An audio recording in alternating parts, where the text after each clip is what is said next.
할렐루야. 8월 17일 교직원 예배 오신 여러분을 환영하고 축복합니다. 제가 예배를 위해서 기도하겠습니다. 살아계시고 역사하시는 하나님 아버지 감사합니다. 하나님, 오늘도 이렇게 주어진 자리에서 하나님을 예배하기 위하여 하나님 앞에 서기 원합니다. 하나님, 이곳에 또 각자의 자리에서 하나님의 말씀을 듣고 하나님께 집중할 수 있는 이 시간 되길 소망합니다. 우리 마음에 성령 충만함 부어주시옵시고, 하나님을 찬양하고 하나님의 말씀을 들을 때 우리의 마음밭이 기경되어 오직 하나님의 말씀이 온전히 심기게 하여 주시옵시고, 자라나 열매 맺는 삶을 살아갈 수 있도록 인도하여 주시옵소서. 주님, 우리에게 모든 것들을 더하시고, 하나님, 우리에게 먼저 그의 나라와 그의 의를 구할 때 우리의 모든 필요를 더하시는 축복이 우리 삶 가운데 가득할 것임을 믿으며 언제나 우선순위를 하나님 앞에 두고 하나님의 나라, 하나님의 의를 위하여 주님을 찬양하며 복음 전하며 살아갈 수 있도록 하나님께서 성령으로 인도하여 주시옵소서. 홀로 영광 받으실 우리 구주 예수 그리스도의 이름으로 기도드립니다. 아멘.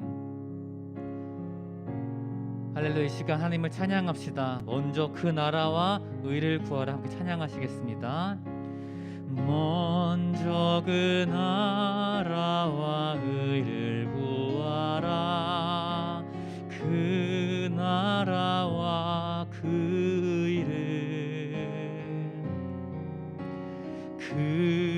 그리하면 이 모든 것을 너희에게 더하시리. 처음부터 백합시다. 먼저 그 나라와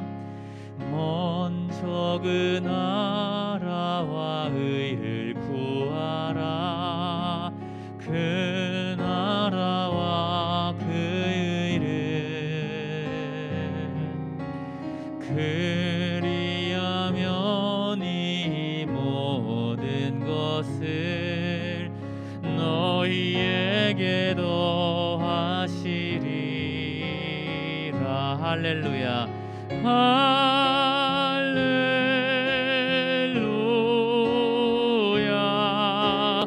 할렐루야.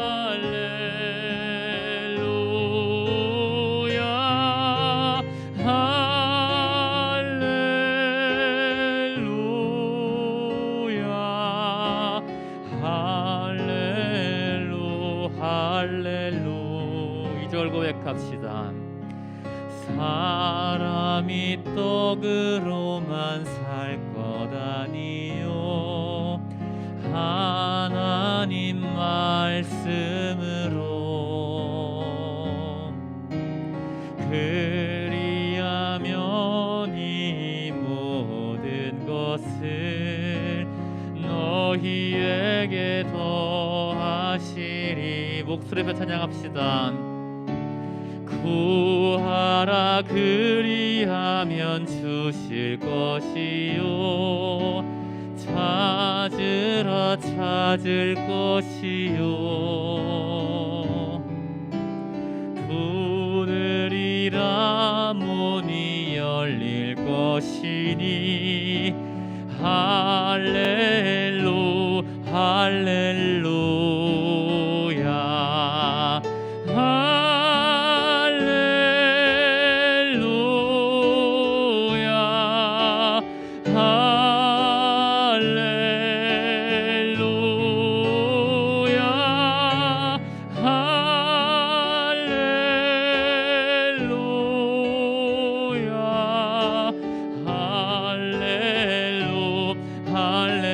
다시 한번 고백합시다. 먼저 그 나라와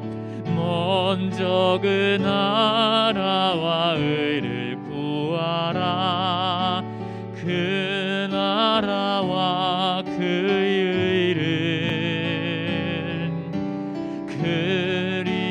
그리하면 이 모든 것을 너희에게 더하시리.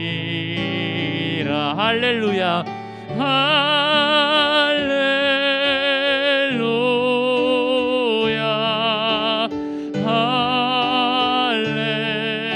할렐루야.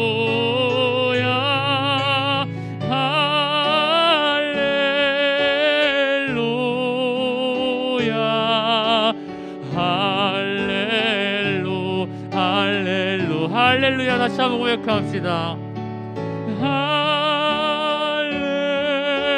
할렐루야 할렐루야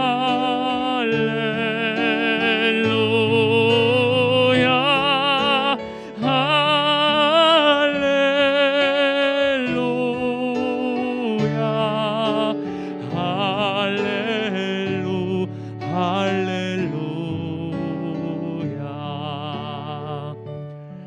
아멘. 하나님, 우리의 삶이 언제나 좋으시고 선하신 하나님을 찬양하는 삶이 되길 소망합니다. 세상이 줄 수 없는 평안이 우리 안에 언제나 넘치기를 소망하며 하나님께 간구하오니, 하나님 오늘도 말씀으로 새롭게 하여 주시고, 하나님 말씀이 온전히 우리 마음 가운데, 우리의 마음 같이 비옥하게 되어 하나님의 말씀이 온전히 심기는 하나님의 축복이 오늘의 삶 가운데 있을 수 있도록 하나님 기도합니다. 하나님 시간 우리 마음에 함께하여 주시고 역사하여 주시옵소서. 말씀 전하시는 우리 최석원 목사님에게 하나님 성령의 기름 부으심을 함께하여 주시고, 하나님 말씀 들을 때 우리가 하나님 말씀을 곱씹고 그것을 아름답게 또 주시는 은혜로 소화하게 하시고, 말씀 따라 우리의 삶을 움직이고 하나님께 드릴 수 있도록 역사하여 주시옵소서. 우리 삶을 주관하시고 함께 하시는 하나님 아버지께 감사드리며 우리 구주 예수 그리스도의 이름으로 기도드립니다. 아멘.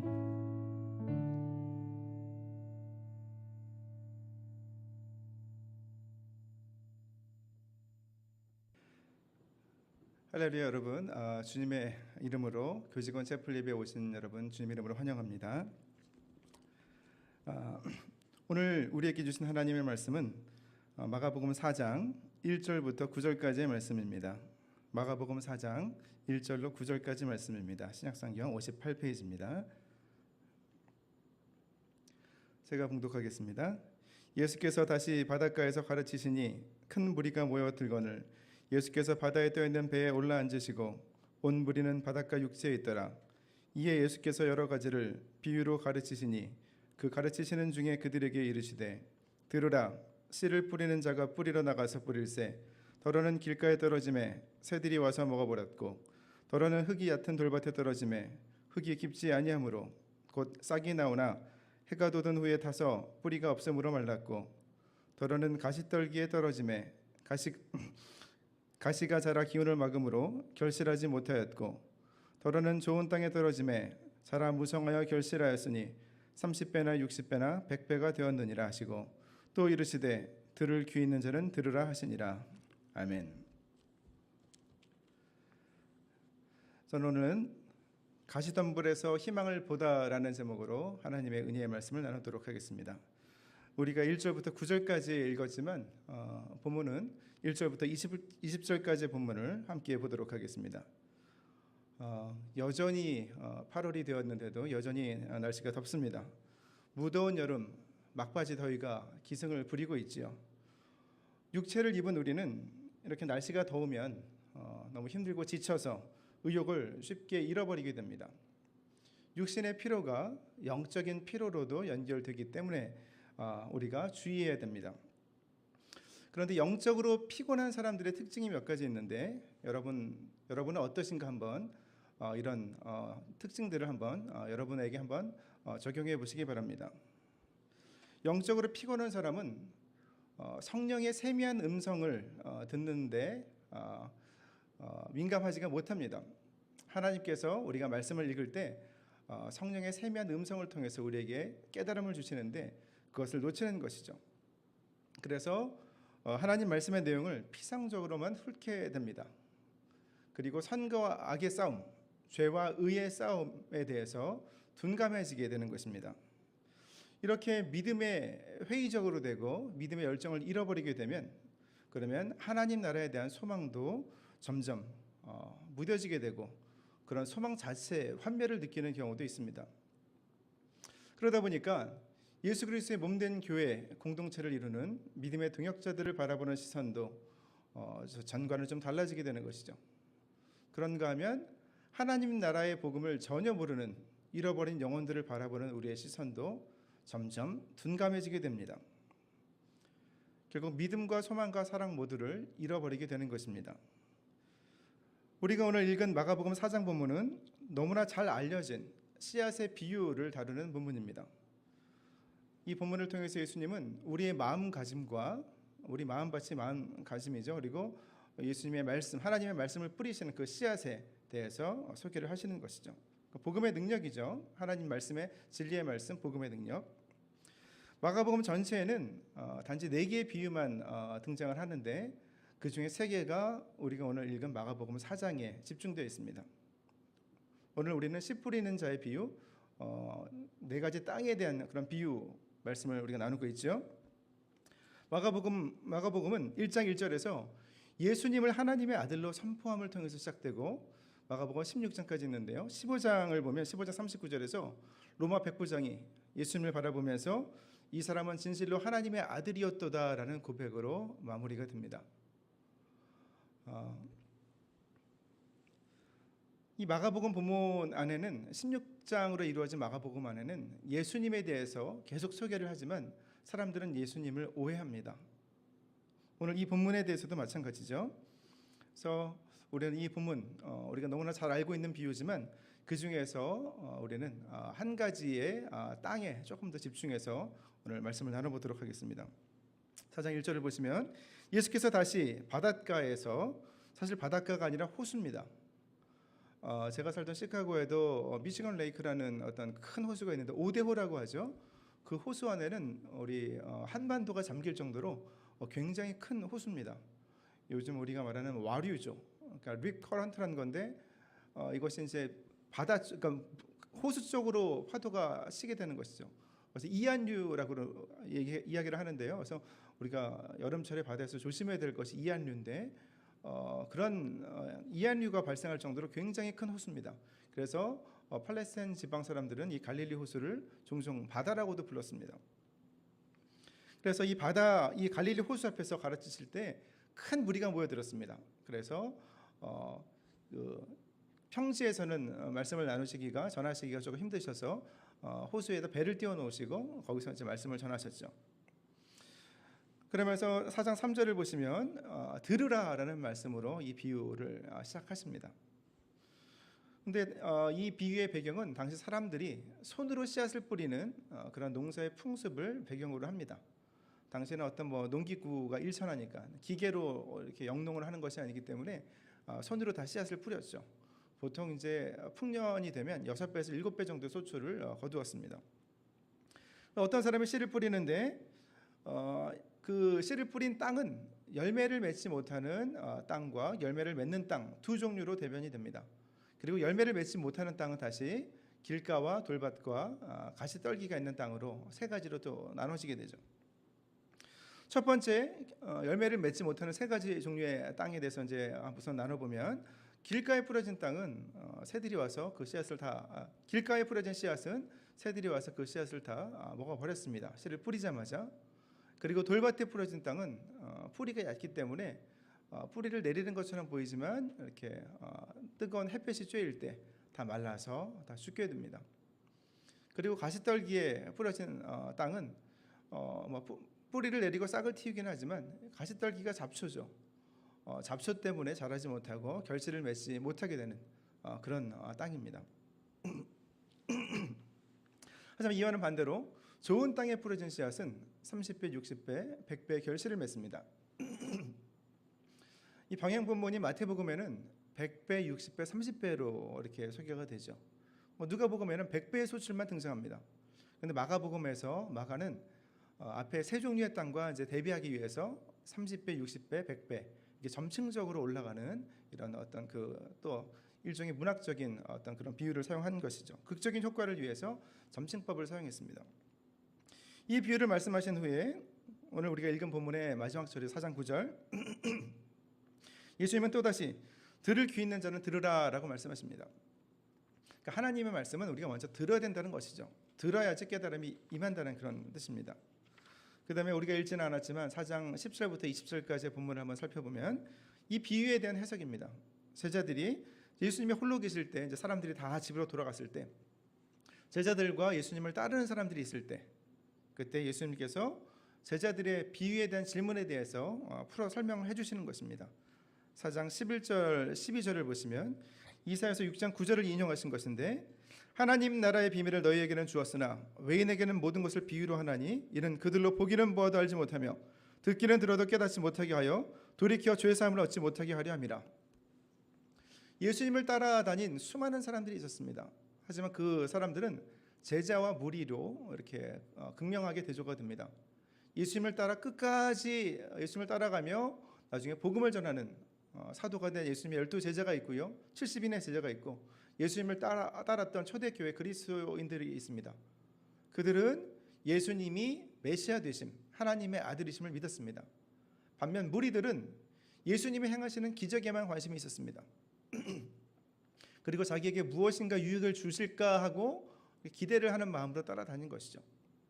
그렇지 못하니까 기껏해 오병이어의 기적, 5천 명을 먹이신 기적, 7병이어 4천 명을 먹이신 기적, 이런 것 정도로는 성에 차지가 않았던 것이죠. 그런가 하면 예루살렘에서 예수님 이렇게 팔레스타인 지방에서 이렇게 갈릴리 호수에서 말씀을 전하실 때, 하나님 나라의 복음을 전하실 때 예루살렘에서 쫓아와서 예수님에 대해서 시기하고 질투하는 마음으로 해코지를 하기 위해서 어떤 잘못이 없나 하고 이렇게 유심히 보았던 바리새인과 서기관들 같은 사람들도 있었습니다. 그런 사람들은 단순히 예수님을 따라다녔던, 그냥 기적을 바라보고 구경거리로 자신에게 어떤 유익을 위해서 따라갔던 사람들, 그리고 예수님의 어떤 꼬투리를 잡기 위해서 예수님을 시기하는 마음으로 따라갔던 사람들은 보기는 보아도, 예수님을 메시아를 보아도 예수님이 하나님의 아들 되심, 메시아 되심을 알지 못합니다. 하나님 말씀을 듣기는 들어도 깨닫지는 못합니다. 그렇기 때문에 돌이켜 죄 사함을 얻지 못하게 됩니다. 굉장히 무서운 말씀이죠. 그러시면서 이 비유에 대해서 이제 설명을 하십니다. 14절, 뿌리는 자는 이 씨앗이 말씀을 뿌리는 것이라고, 씨앗이 곧 하나님의 말씀이라는 것을 이제 설명하십니다. 말씀이 길가에 뿌려진 것은, 그것은 복음에 전혀 관심이 없는 사람들입니다. 예루살렘에서 온 바리새인과 서기관 같은 사람들, 말씀을 뿌렸을 때 무신론자라든지 아니면 어떤 비신자죠. 그런데 하나님 나라의 공동체 안에도 이렇게 지도자들임에도 불구하고 바리새인과 서기관들 같은 사람들은 이렇게 길가와 같이 이렇게 단단한 그런 굳은 마음이었던 것이죠. 사탄이 와서 그 믿음의 어떤 싹도 틔우지 못할 정도로 이것을 다 빼앗아가는 것입니다. 악한 영에게 다 어둠의 권세의 마음을 빼앗겨버린 것이죠. 돌박과 같은 마음은 역시 믿음 약한 사람들이죠. 교회 안에서 초신자 같은 사람들이고요. 믿음 뿌리가 약하다 보니까 그러니까 뿌리를 얕게 내리긴 했지만 이거 자라지 못합니다. 원래 태양빛은 좋은 것이죠. 열매가 맺게 하고 이제 식물이 자라게 하는 것인데, 그 양분을 주는 태양빛이 오히려 이 싹을 그러니까 뿌리를 제대로 내지 못하고 싹을 가까스로 틔운 이 씨앗이 발효한 이 싹을 다 이제 말라 버리게 만드는 것이죠. 오늘날에도 그런 사람들이 있죠. 그래서 믿음이 약한 초신자들은 그럴 수 있습니다. 교회를 선택할 때도 하나님 말씀에 대해서 분별하지 못하기 때문에, 믿음 뿌리가 약하기 때문에 하나님 말씀이 살아있는가 여부를 판별하지 못하고, 그 교회는 에어컨이 있는가, 이렇게 무더운 여름에는 에어컨이 굉장히 중요하죠. 또 겨울에는 난방이 잘 되는가, 또 눈이 어두운 이제 4, 50도 넘어가서 노안이 오죠. 그러면 조명이 시설이 잘 구비되어 있는가, 그리고 5층, 4층, 5층 이상 되는 그런 건물에 이제 세를 들어 있는 교회 같은 경우에는 엘리베이터가 제대로 구비되어 있는가를 보겠죠. 그런 것은 굉장히 중요합니다. 하지만 더 중요한 것이 있지요. 하나님 말씀이 살아있는가, 온전히 설교자의 입술을 통해서 하나님 말씀이 선포되는가가 더 중요하죠. 근데 믿음이 연약하기 때문에, 아직 믿음 뿌리가 얇기 때문에 그것을 구분하지 못하는 것입니다. 그럴 수 있습니다. 하지만 그럼에도 불구하고 그런 마음밭을 가진 사람은 하나님 나라의 복음의 열매를 맺지는 못한다는 것이죠. 가시떨기에 뿌려졌다는 것, 이것은 19절을 통해서 예수님이 이렇게 설명을 하시죠. 말씀을 듣기는 합니다. 하지만 세상의 염려와 재물의 유혹과 기타 욕심이 들어와서 말씀을 막아서 결실하지 못하게 하는 것입니다. 이 비유가 가장 어떻게 보면 저와 여러분들에게 적절한 비유가 아닐까 싶습니다. 오늘날 가시떨기는 세상의 잡초죠. 이런 잡초와 같은 세상의 염려, 재물의 유혹, 기타 욕심, 여기에 마음을 빼앗겨 버리는 수많은 교인들이 있습니다. 심지어 교회를 세습하는 목회자들, 왜 그럴까요? 자녀들에게 수많은 것을 물려주는 목회자들, 세상의 염려와 재물의 유혹, 기타 욕심 때문에 그렇습니다. 수많은 중직들도 마찬가지죠. 한마디로 말하면 이 가시떨기는 육체의 필요를 입은 우리들에게 필요한 모든 것을 의미합니다. 의식주의 필요, 그리고 또 가정을 이룬 사람들은 가장 같은 경우에는 가정을 꾸려가는 자녀들에 대한 어떤 책임감도 있겠죠. 그러한 가시떨기가 우리의 삶 가운데는 너무나 많이 있습니다. 그래서 저는 오늘 본문의 설교의 제목을 가시덤불 속에서 희망을 보다라고, 가시떨기가 하나 두 개가 있는 것이 아닙니다. 온갖 잡초로 우리의 삶은 어떻게 보면 다 점철되어 있다고 이야기를 해도 과언이 아닙니다. 이 세상에 근심들이 많이 있죠.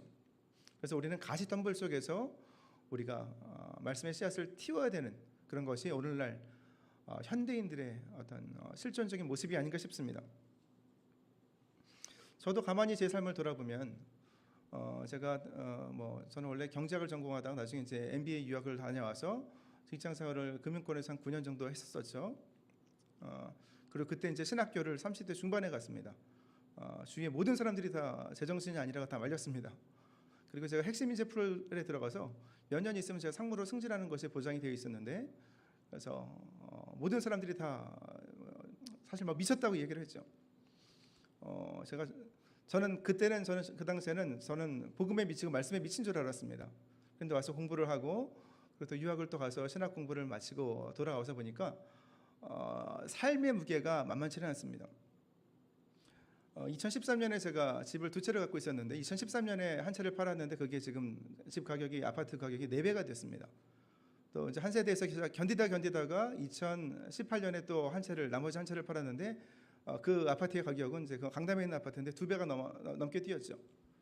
한 세대에서 이제 자리를 잡고 계속 이제 저 나름대로 열심히 버티다가 이제 힘이 들어서 이제 집을 다 팔은 거죠. 그리고 그런가 하면 이제 MBA 동기들은 지금 상무 전무 좀 빠른 친구는 이제 부사장인데, 상무로 이제 대기업 상무인 친구가 제 연봉이 한 7, 8배 정도 되고요. 전무로 있는 친구 한 12배 정도 됩니다. 부사장으로 있는 사실 나이는 많은 동기인데 20배가 넘죠. 제가 무슨 이야기를 하고 싶은 걸까요? 그게 중요하다는 것이 아니라 그것도 사실은 우리의 실존이란 말씀입니다. 한국에 와서 저희 아이들 다 이제 중도 귀국 자녀들이죠. 그래서 학원에를 못 보냈습니다. 한편으로는 이제 재정적인 어려움이 있었기 때문에도 그렇고, 다른 한편으로는 그래도 명색이 신학을 공부하고 기독교 교육을 공부한 학자가 이렇게 학원을 보낼 수는 없다 그래서 버티다가 아이들이 굉장히 고생을 했죠. 큰애가 재수를 했고 둘째도 굉장히 힘들었고요.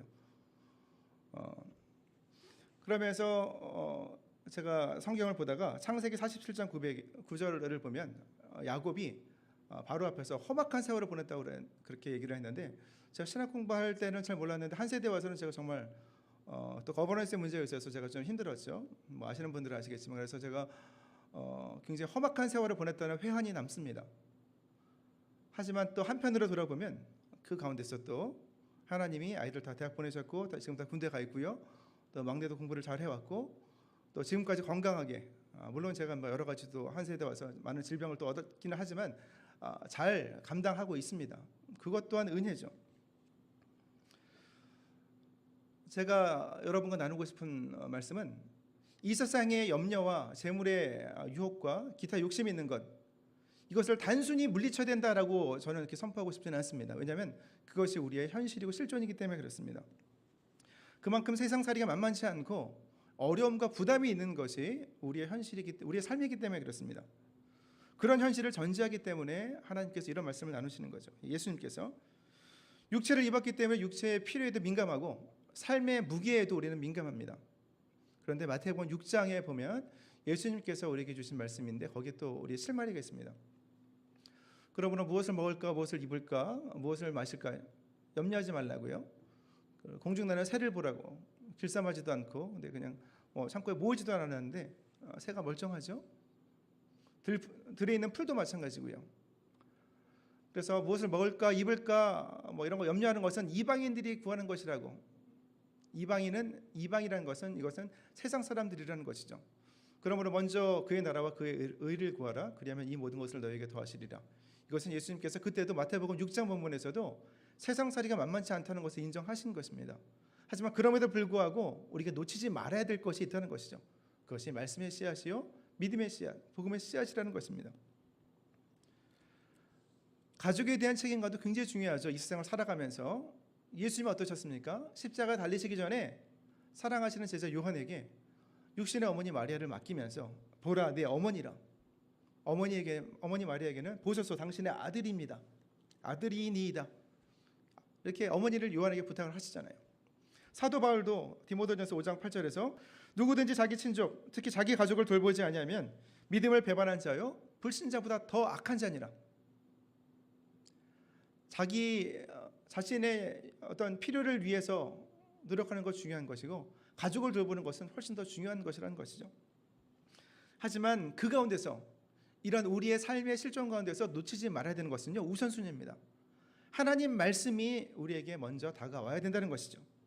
그리하면 이 모든 것을 너에게 더하시리라라는 예수 그리스도의 선포의 말씀이 우리 삶 가운데 임하게 되는 것입니다. 우리의 삶을 가로막는 수많은 가시 떨기들이 있죠. 그 가시덤불 안에서 우리는 하나님의 말씀을 품고 예수 그리스도의 어떤 복음의 선포, 먼저 그의 나라와 그의 의를 구하라. 그리하면 이 모든 것을 너에게 더하시리라.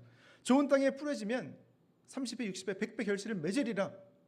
그 말씀 믿고 그 말씀 붙들고 오늘 또 하루 전진하는 것입니다. 우리의 삶 속에는 무수한 가시 떨기들이 있습니다. 우리는 가시 덤불 속에서 살아가고 있는 것이죠.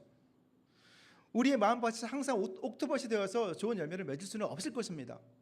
저와 여러분은 항상 성령 충만하지 못하다는 사실을 우리가 경험을 통해서 잘 알고 있죠. 하지만 그럼에도 불구하고 이 가시떨기가 수많은 가시떨기로 가득한 가시덤불 속에서 하나님의 말씀, 예수 그리스도의 복음의 선포를 우리 마음 중심에 품는다면 그것이 믿음의 씨앗이 되어서 30배, 60배, 100배의 결실을 맺게 될 것입니다. 저와 여러분을 한 세대 교수로, 직원으로 부르셨습니다. 왜 부르셨을까요? 맡겨진 학생들, 또 우리에게 주어진 학교 관련된 사명을 위해서 오늘도 전진하라는 것이죠. 무엇을 품고요? 하나님 말씀을 품고 예수 그리스도의 복음을 씨앗을 품고 믿음의 씨앗을 품고 전진하라는 것입니다. 그 씨앗을 뿌리는 과정에서 우리 학교를 가로막는, 우리 학생들이 성장하는 것을 가로막는 무수한 가시떨기와 같은 잡초들이 있을 것입니다. 그러면 저와 여러분이 해야 될 일은 무엇일까요? 또 새와 같이 어둠의 세력이 학생들의 마음밭에 뿌려진 우리의 신실한 믿음의 씨앗을 빼앗아가는 그런 어둠의 세력들이 있을 것입니다. 우리가 해야 될 일은 새를 쫓아버리는 것입니다. 돌밭을 고르는 것입니다. 가시덤불을 해치는 농부들이 되는 것이죠. 묵묵히 그 일을 감당하면 나중에 우리 학생들의 삶을 통해서 하나님 나라가 임하게 되는 것이고 30배, 60배, 100배의 열매를 맺게 되는 것이기 때문에 그렇습니다. 우리가 마지막으로 놓치지 말아야 될 것은 마음밭도 중요하지만 더 중요한 것이 우리의 마음밭이 드러나게 하고 생명을 틔우고 싹을 틔워내고 열매가 맺고 자라나게 하는 복음의 씨앗의 능력이 훨씬 더 위대하다는 것입니다. 결실의 차이를 나타내는 것, 빚어내는 것이 바로 씨앗이기 때문에 그렇습니다. 그 씨앗이 30배, 60배, 100배의 열매를 맺게 하는 것입니다. 그러므로 2021년 2학기를 앞두고 우리에게 필요한 모습은 하나님 말씀을 통해서 우리의 삶의 모습을 돌아보고 우리의 소명을 새롭게 하는 것입니다. 한세 공동체 안에서 우리가 먼저 복음의 씨앗을, 말씀의 씨앗을, 믿음의 씨앗을 품고 그것을 우리의 삶으로 살아내는 것입니다. 새로이 맞이하는 2021년 2학기 하나님과 동행하며 믿음의 씨앗이요 복음의 씨앗이요 말씀의 씨앗인 그 우리 마음밭에 심겨진 예수 그리스도의 복음의 씨앗을 품고 그것을 바라보는 믿음 안에서 우리에게 보내주신 영혼들을 우리가 잘 섬기며 씨 뿌리는 수고를 감당해서 30배, 60배, 100배 열매를 맺는 저와 여러분 되시기를 주님의 이름으로 축복합니다. 할렐루야는 감사합니다. 가시덤불 속에서 희망을 보다라는 제목으로 하나님 말씀을 나눴습니다. 우리의 삶은 가시떨기와 같은 잡초들로 가득한 삶이라고도 볼 수 있습니다. 날마다 우리에게 새로운 도전들이 임하게 되고 우리가 날마다 성령 충만하지 못한 우리의 믿음의 연약한 모습을 다시 한번 주님 말씀 앞에 돌아보게 됩니다. 하지만 그럼에도 불구하고 이 세상의 염려와 재물의 유혹과 기타 욕심들이 있다 할지라도 우리가 가장 먼저 바라보는 것이 예수 그리스도의 복음의 씨앗이 되는 하나님 말씀이 되기를 원합니다. 그 하나님의 말씀, 믿음의 씨앗을 품고 오늘 하루 성실히 하나님 나라를 위해 섬기며 한세 공동체를 온전히 이루어갈 때 하나님 나라의 귀한 열매가 우리 학생들의 삶을 통해서 또 우리 한세 공동체를 이루는 가족들의 삶을 통해서 온전히 나타나게 하여 주옵소서. 열매 맺어서 하나님께 영광 돌리는 우리 한세 공동체 모두가 되게 하여 주옵소서. 지금은 우리 주 예수 그리스도의 은혜와 아버지 하나님의 극진하신 사랑과 부에서 성령님의 내주 충만 교통하심이 새를 쫓고 돌을 고르고 가시덤불을 해치며 맡겨주신 사명을 감당하기를 다짐하는 사랑하는 우리 한세 공동체 모두의 머리 위에 지금으로부터 영원토록 함께 계실지어다.